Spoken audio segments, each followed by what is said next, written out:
Di Bangladesh, bahkan bepergian dengan feri pun membutuhkan keberanian. Dari Dhaka, feri seringkali menjadi satu-satunya cara untuk mencapai daerah-daerah terpencil di negara itu. Menjelang Idul Fitri, para penumpang bersemangat untuk pulang. Demi menjadi yang pertama menurunkan dan menaikkan penumpang, para kapten tak segan-segan menabrak kapal lain. Kapten Yunus pun tak terkecuali, bertekad untuk menjadi yang pertama berlabuh. Soal feri yang menghalangi jalan, mereka hanya bisa berharap yang terbaik. Masalah kecil ini tak ada apa-apanya dibandingkan perebutan posisi ala King Kong. Selama bertahun-tahun, pelabuhan relatif aman, tetapi situasi di laut sangat berbeda. Tabrakan sering terjadi saat berlayar dengan kecepatan penuh. Selama dekade terakhir, perang feri ini telah merenggut hampir 1.700 nyawa. Kapten Yunus biasanya menutup mata terhadap mereka yang menyelinap naik di tengah kekacauan. Selama kapal yang lebih besar mencapai pantai lebih dulu, semua orang senang.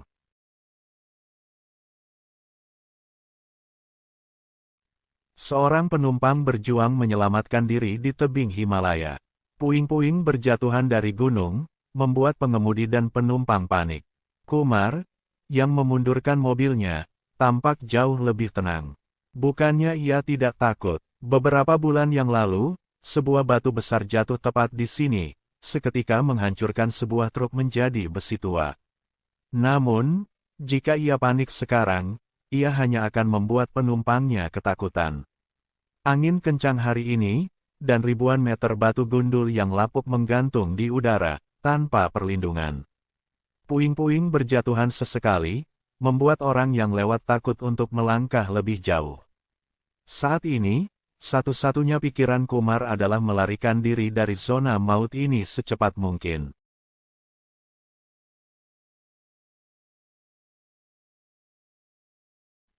Dari udara, Sungai Yarlung Zangbo yang perkasa menyerupai naga yang mengamuk, mencengkeram hidup dan mati jutaan orang di sepanjang tepiannya. Berasal dari Himalaya, sungai ini mengalir melalui Tiongkok, India, dan Bangladesh sejauh 2.900 km, menyediakan kehidupan bagi sekitar 100 juta orang di sepanjang garis pantainya. Banjirnya tidak hanya membawa erosi yang dahsyat ke India dan Bangladesh, tetapi juga menyuburkan lahan pertanian dengan lumpur yang meluap.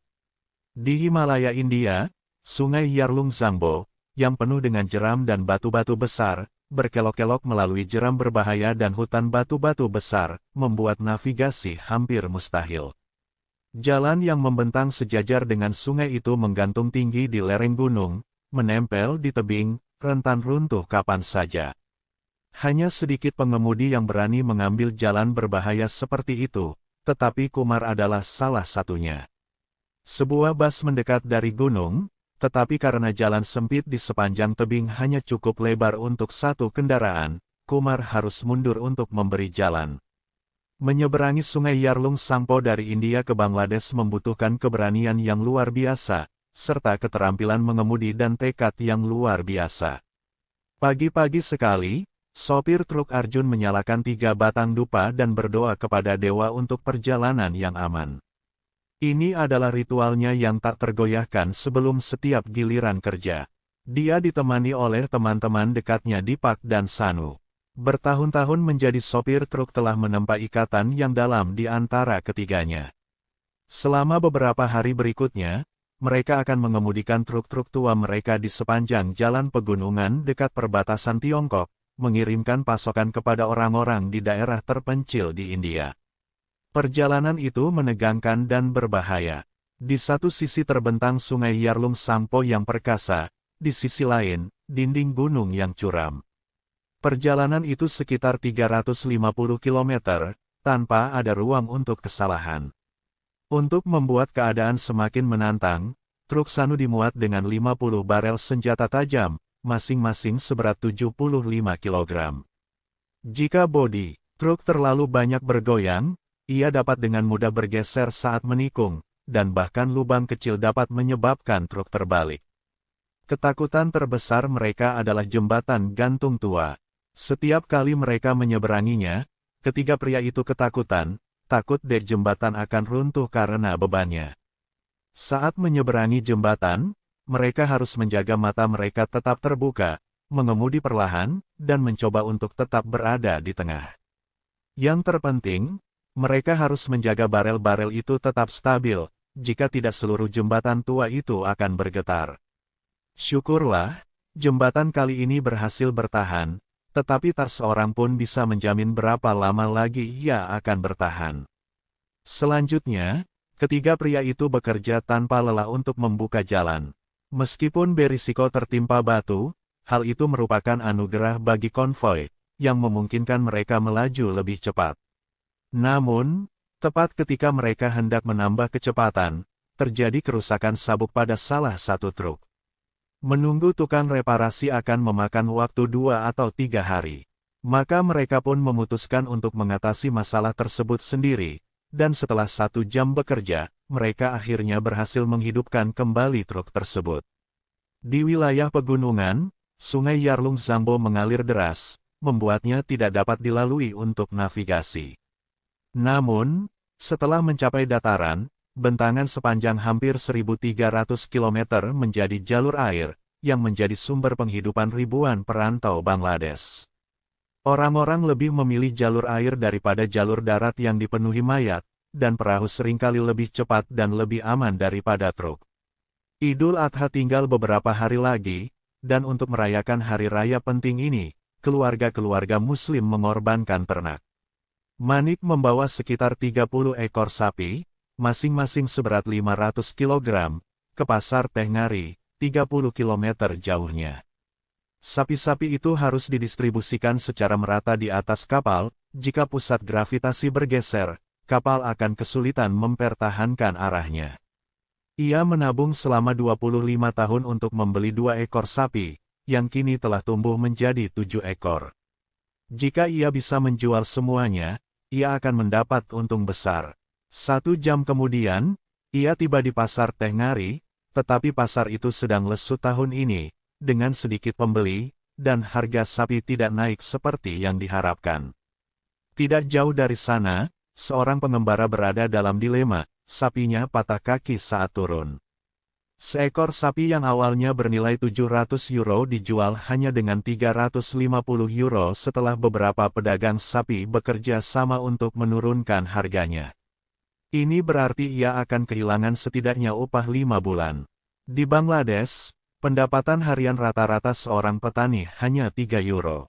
Seorang pembeli menawar 1.700 euro untuk sapi Gurja, tetapi ia bersikeras 2.700 euro, jauh di atas harga pasar saat ini. Akhirnya, Gurja tidak menjual seekor sapi pun. Di sisi Sungai Yarlung Zambo di India, ketiga pengemudi truk itu masih 160 km dari tujuan mereka. Mereka memasuki ruas jalan paling berbahaya di kota itu. Tanah longsor sering terjadi di daerah ini, dan bahkan hujan gerimis pun dapat memicu keruntuhan. Ketiganya sebelumnya telah terdampar di sini selama hampir sebulan, bertahan hidup dengan memetik daun liar, memakan buah beri, dan memancing. Tanah longsor terjadi seminggu sebelumnya, membuat jalan menjadi sangat tidak stabil. Kini, truk itu hanya bisa bergerak perlahan, dengan kecepatan kurang dari 15 km per jam. Dengan bekerja sama, ketiga pria itu, menerjang panas 35 derajat Celcius, inci demi inci, melewati jurang ini. Setelah menahan momen yang menyesakan itu, para pengemudi bersiap untuk berhenti dan mengatur napas. Arjun hanya mandi di air terjun dan memberi minum ayam-ayam yang menemani mereka. Malam ini, mereka akan menjadi santapan para pengemudi. Setelah 16 jam, mengemudi tanpa henti, ketiga pria itu akhirnya mematikan mesin pada pukul 23 dan bersiap untuk memasak makan malam yang layak. Makanan yang lezat membawa hati yang lebih damai. Setelah makan malam, ketiga bersaudara itu tertidur lelap. Selama 3 hari terakhir, mereka telah menempuh total 270 km, dengan hampir 80 km menuju garis finish. Meskipun perjalanan itu melelahkan, gagasan untuk mendapatkan penghasilan maksimal €400 dengan melintasi perbatasan membuat semua kerja keras itu sepadan. Jalannya terlalu datar, dan perjalanan itu membosankan. Arjun baru saja menyelesaikan leluconnya ketika lereng yang tampaknya landai di depannya kembali menggigitnya. 1 jam berlalu, dan mobil itu hanya bergerak maju 2 meter. 3 jam kemudian, mereka akhirnya berhasil melewati rintangan yang berat ini. Mungkin Arjun tidak akan pernah berani bercanda tentang jalan lagi. Tidak semua orang di Dasyarlung Zambo bergantung pada jalan untuk transportasi. Bagi suku Adis, jembatan gantung tinggi ini adalah satu-satunya penghubung mereka dengan dunia luar. Pada hari kerja, penduduk Adis jarang menyeberangi jembatan, hanya ketika mereka membutuhkan gula, teh, garam, dan beberapa potong pakaian. Mereka mendaki gunung selama lebih dari 1 jam, menukar barang dagangan mereka dengan penghasilan yang pas-pasan. Setiap hari, Kayan dan Sam berjalan kaki melintasi pegunungan dan masuk jauh ke dalam hutan untuk mencari rempah yang tak ternilai harganya, kapulaga. Kapulaga adalah rempah termahal ketiga setelah saffron dan vanili, menawarkan keuntungan yang jauh lebih besar daripada jeruk atau jahe. Jeruk hanya dihargai 60 sen per kilogram, sementara kapulaga dihargai €5 per kilogram, 10 kali lipat harganya. Pendapatan ini memungkinkan sebuah keluarga memperoleh penghasilan €300 per tahun. Meskipun tidak banyak, itu cukup untuk memenuhi kebutuhan hidup yang stabil di lembah tersebut. Leluhur penduduk Adis memilih lokasi ini karena sungai-sungai di dekatnya untuk memancing dan hutan untuk berburu. Namun, surga ini terancam punah. Pemerintah India berencana membangun 150 bendungan di dekatnya untuk memenuhi permintaan listrik yang terus meningkat dari 1,4 miliar penduduknya. Setelah selesai, kenaikan permukaan air akan menggenangi ladang-ladang dan menyapu bersih desa-desa. Meskipun India dan Bangladesh masing-masing telah mencapai kemajuan dalam industri komputer dan tekstil, banyak proses industri masih ketinggalan zaman. Bahkan dengan pertumbuhan ekonomi yang pesat, bayang-bayang kemiskinan masih membayangi. Banyak orang masih berpegang teguh pada cara hidup lama mereka, berjuang untuk memenuhi kebutuhan hidup. Di Bangladesh, dasar sungai Dolai telah dikeruk hingga tak dapat dikenali lagi oleh kapal keruk. Nelayan kerikil menggunakan pompa besar untuk menyedot air dari dasar sungai, menyedot kerikil yang tak terhitung jumlahnya, menghancurkannya menjadi kerikil, dan mengirimkannya ke lokasi konstruksi.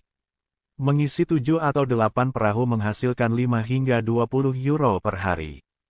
Berton-ton kerikil diangkut, dihancurkan, dan dikirim ke Dhaka, ibu kota Bangladesh. Warga Bangladesh secara sembrono membuang segala macam limbah ke Sungai Dolai, menjadikannya salah satu jalur air paling tercemar di dunia. Galangan kapal Kuranigan adalah salah satu pencemar terbesar, namun juga menyediakan banyak lapangan kerja. Di sini, tenaga manusia telah menggantikan mesin karena lebih murah dan tidak memerlukan perawatan, dan bahkan jika seseorang jatuh sakit, selalu ada orang yang dapat menggantikannya. Para pekerja masih menggunakan metode kasar untuk membongkar dan merenovasi berbagai kapal. Mengikis karat dan memolesnya, prosesnya membosankan, dan suaranya memekakkan telinga. Namun, mereka hanya menggunakan selembar kain sebagai penyumbat telinga, dan banyak yang mengalami gangguan pendengaran atau bahkan tuli. Sekitar 15.000 pekerja membangun dan merenovasi hampir 600 kapal setiap tahun. Kapal tua ini, yang belum dinonaktifkan, dibelah dua oleh pemiliknya, dengan mengelas bagian-bagian baru di tengah, sebuah perahu baru yang lebih besar dapat dibuat. Mandor Aram terus mendesak para pekerja untuk mempercepat prosesnya. Apa yang membutuhkan waktu 3 bulan untuk diselesaikan di negara lain dapat diselesaikan dalam seminggu. Sewa rumah perahu sangat tinggi, dan tidak ada waktu yang terbuang sia-sia. Para tukang perahu King Yan Chult dapat memperoleh €10 sehari. Pekerja biasa seperti Luben hanya memperoleh €5 sehari dan bekerja untuk menghidupi istri dan putrinya. Mereka bertiga berdesakan di rumah seluas 9 meter persegi dan tidak dapat menabung sedikit pun. Luben sangat ingin memulai perusahaannya sendiri di masa depan, tetapi tampaknya ini hanyalah mimpi. Yang sama bahagianya adalah 3 rekan pengemudi truk yang menyelesaikan jalan ekstrim sepanjang 350 km hanya dalam 3 hari, memecahkan rekor sebelumnya. Saat ini, India sedang berjuang untuk pembangunan, dan 1,4 miliar penduduknya semakin membutuhkan air dan energi.